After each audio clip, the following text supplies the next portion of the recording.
The 70-cent alchemy. How a commodity became a culture. You walk in. The smell of roasted beans hits you before you even touch the door handle. You didn't plan to stop, but somehow, you're already reaching for your wallet. This is not an accident. Starbucks is not a coffee shop. It is not a food and beverage company. In 2026, if you look at their balance sheet, and most people never do, what you find is something far more disturbing and far more brilliant. Starbucks is a multi-billion-dollar, unlicensed financial institution that happens to sell caffeine. Think about that for a second. Now let me ask you something. Why does the barista always spell your name wrong on the cup? Tired employee? Maybe. But what if I told you that misspelled cup, Johann, Stephen, Maria, is one of the most cost-efficient viral marketing strategies in the history of consumer brands? Every misspelled name triggers a primal human reaction. Embarrassment, amusement, the urge to share. And millions of people post those cups on Instagram every single day. No ad budget. No agency. Just billions in free user-generated impressions. A textbook consumer psychology hack dressed up as a barista's bad handwriting. But that's just the surface layer of this empire. Why is the furniture in every Starbucks specifically designed to be just uncomfortable enough to make you leave within 45 minutes? Why does the layout of the store always force you to walk past the overpriced chocolate cake before you reach the counter? Why do they call a medium a grande, an Italian word meaning large, to make you feel like you're already getting the bigger option? These aren't coincidences. They are engineered decisions, backed by behavioral economists, consumer psychologists, and architects, all working together inside a corporate machine worth over $100 billion. Today, we are reverse engineering the empire blueprint of the world's most successful coffee brand. We are going inside the shadow banking system hidden in their mobile app. We are exposing the invisible architecture of their stores. We are following the supply chain from a coffee farmer in Ethiopia to the $7 cup in your hand. And by the end of this video, you will never look at a green mermaid the same way again. Welcome to the Starbucks illusion. In the world of the FinTech revolution, the most underreported story of 2026 is not a Silicon Valley startup. It's not a new cryptocurrency. It's not even a neobank. It's a green mermaid with a mobile app. Right now, at this exact moment, Starbucks customers have over $1.6 billion sitting as unused balances inside the Starbucks app and on Starbucks gift cards. $1.6 billion. Dollars. Sitting. Idle. In financial economics, this is called the float. And it is one of the most sophisticated, legally obscure, and completely normalized forms of shadow banking that exists in the consumer market today. Here is how it works. When you load $25 onto your Starbucks card, either for convenience or to earn stars, you have just handed Starbucks an interest-free loan. You receive no return on that money. No interest. No yield. No dividend. A traditional bank, Chase, Barclays, any regulated institution, must pay you interest for holding your deposits. They are bound by Federal Reserve requirements, FDIC regulations, and central bank oversight. Starbucks, they answer to none of that. They take your $1.6 billion collective float and use it to open new stores in Southeast Asia, buy back their own stock, fund their global supply chain operations, and pay executive bonuses. All while you're waiting for your free birthday drink that requires 200 stars and expires in 24 hours. Now here is where it gets darker. There's a term in accounting called breakage. Breakage is the money that is loaded but never spent. The $3.47 left on an old gift card. The 12 stars that never became a reward. The app balance someone forgot about after switching phones. In Starbucks annual filings, breakage revenue runs into the hundreds of millions of dollars every year. This is pure profit. No cost of goods. No labor. No ingredient. Just money that entered the Starbucks ecosystem and never came back out. They have essentially built a digital currency ecosystem, where the currency, stars, inflates in value perception but deflates in real redeemability, where the reward is psychologically overvalued by the consumer, and the actual cost to Starbucks is a fraction of what you think you earned. And the psychology behind this. It's lifted directly from behavioral economics, the same discipline that designs casino slot machines. Every star you earn triggers a dopamine hit, the same neurochemical reward that makes you pull a slot machine lever one more time. The progress bar filling up toward your next free drink is the same mechanic as a video game XP bar. It keeps you engaged, returning, spending, not because the coffee is better, but because your brain is hooked on gamification psychology. You are not buying coffee. You are playing a game where Starbucks controls the rules, the rewards, and the odds. And the house always wins.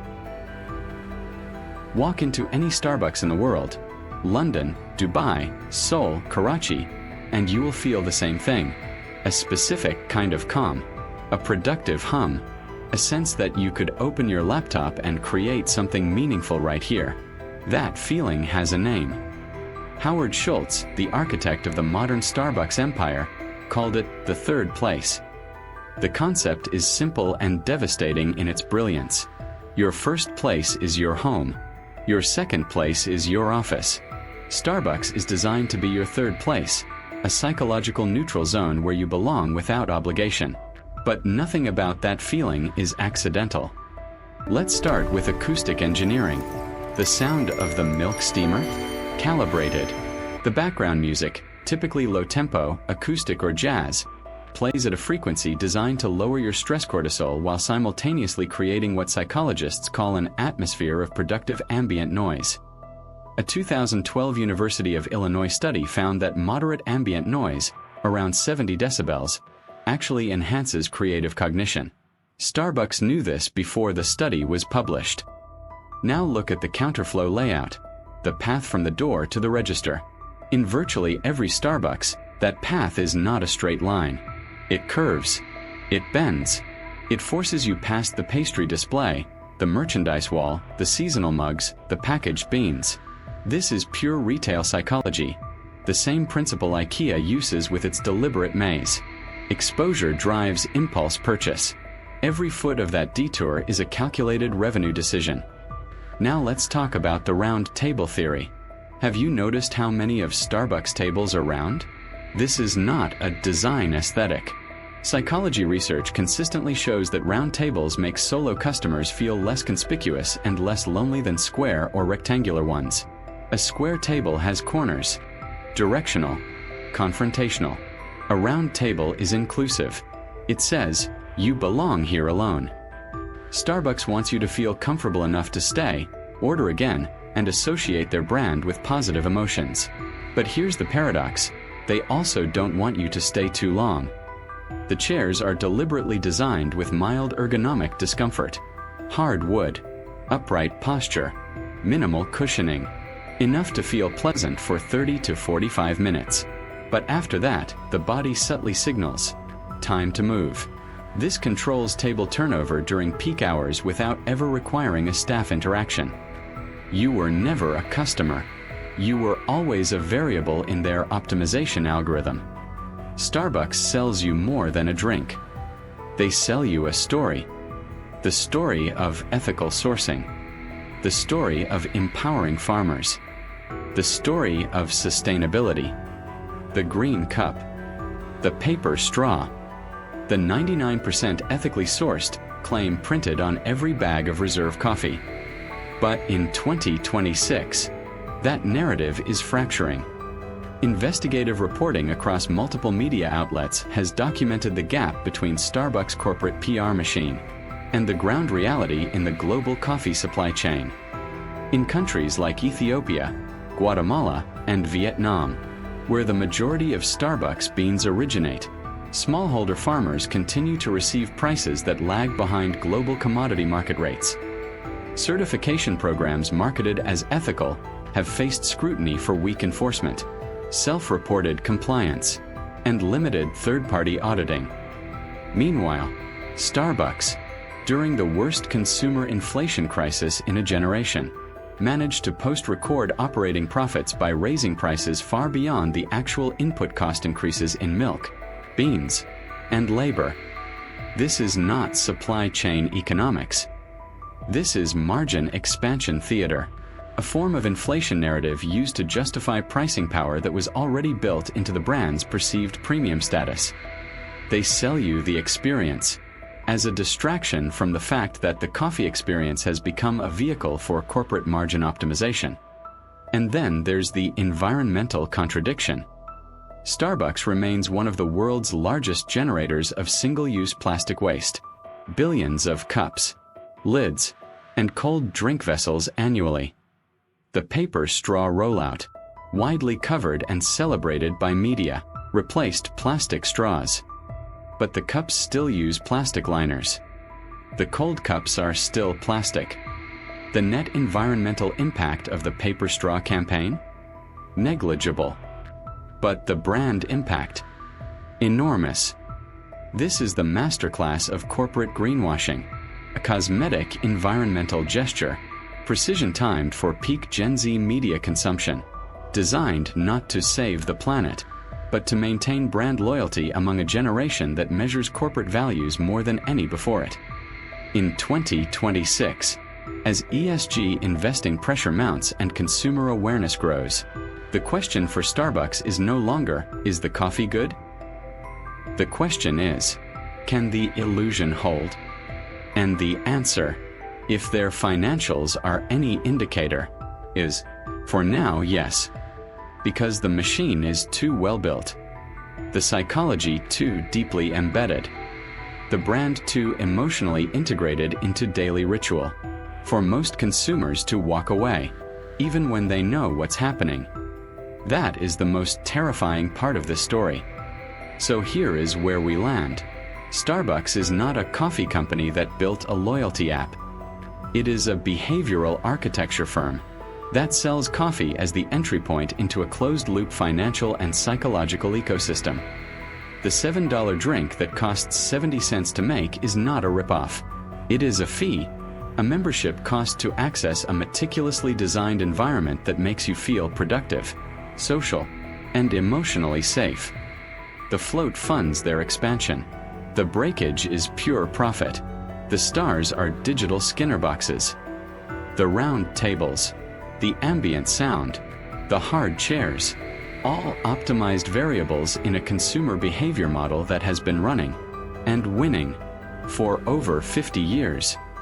They turned a 40-cent commodity into a $7 lifestyle identity. They built a bank inside a cafe, a casino inside a loyalty card, and a psychological laboratory inside every store, on every continent, and made it feel like home.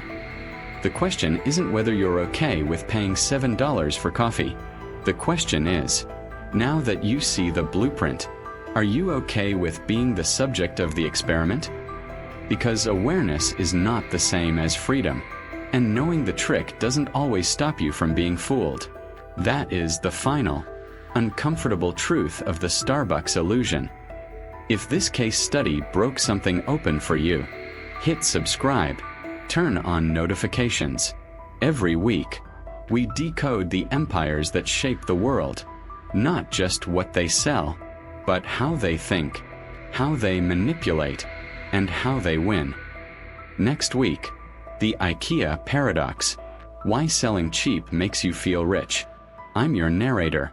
This was the Empire Blueprint. See you in the next case study.